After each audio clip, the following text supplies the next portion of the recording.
केंद्रीय नागरिक उड्डयन मंत्री ज्योतिरादित्य सिंधिया ने G20 सम्मेलन की सफलता को लेकर कहा कि प्रधानमंत्री नरेंद्र मोदी की अध्यक्षता में इस बार का दिल्ली डिक्लेरेशन सहमति से पास होना अपने आप में गौरव की बात है।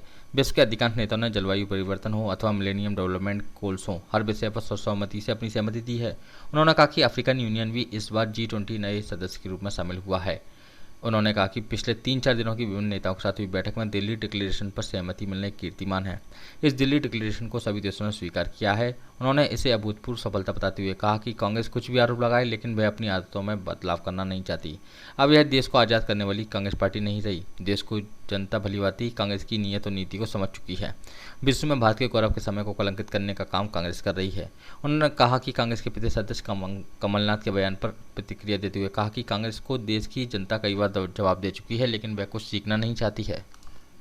चल रहा है काफी। जो आपके पीछे हैं उनके चेहरे पे मुस्कान कब आएगा?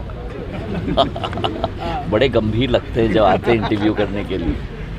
हाँ, गंभीर होते हैं। हाँ, पैसे नहीं पैसे फन करते हैं। हाँ, देखो जब इंटरव्यू करते हैं बड़े गंभीर हो जाते हैं। ये जिस तरह G20 को लेके बताइए। एक ऐतिहासिक G20 रही है। दिल्ली डिक्लेरेशन जो कई मायने में विशेषज्ञों कहते थे कि कई G20 में डिक्लेरेशन संभव नहीं हो पाया है क्योंकि अलग अलग मत होते हैं।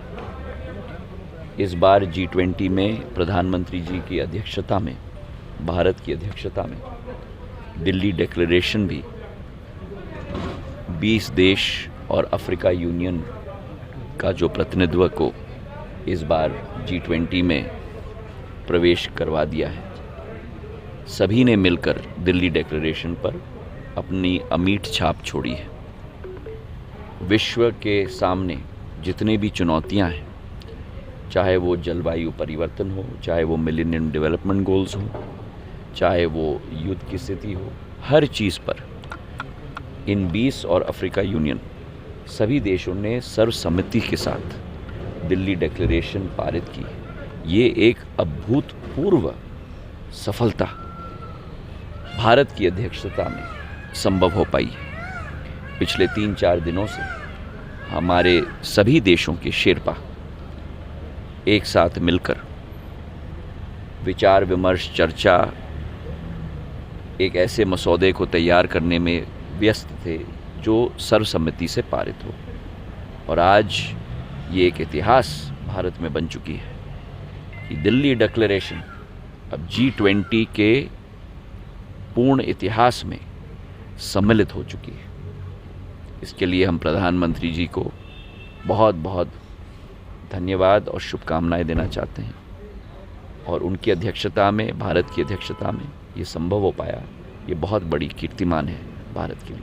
G20 की तुलना कमलनाथ जी ने G18 से की है। G4 घोटाला 18-4-18 साल की देखिए, यही तो प्रॉब्लम है, यही तो प्रॉब्लम है। आप देखो कांग्रेस की मानसिकता, ये देश बनाने वाली पार्टी नहीं रही, ये देश को कलंकित करने वाली पार्टी बन गई है। जब देश का गौरव का समय हो, जब नया एक कीर्तिमान स्थापित किया जा रहा हो, तब इनका काम है केवल अपना लकीर लंबा नहीं खींचना, पर दूसरों की लकीर को काटना। देश की जनता अब इन्हें भली भांति जानती है और पूर्ण रूप से इन्हें एक बार नहीं, 2 बार नहीं, बार बार इनको जवाब दे चुकी है। पर क्या करें, कुछ लोग ऐसे होते हैं जो कभी सीखना नहीं चाहते। सरस्वती शिशु मंदिरों में बहुत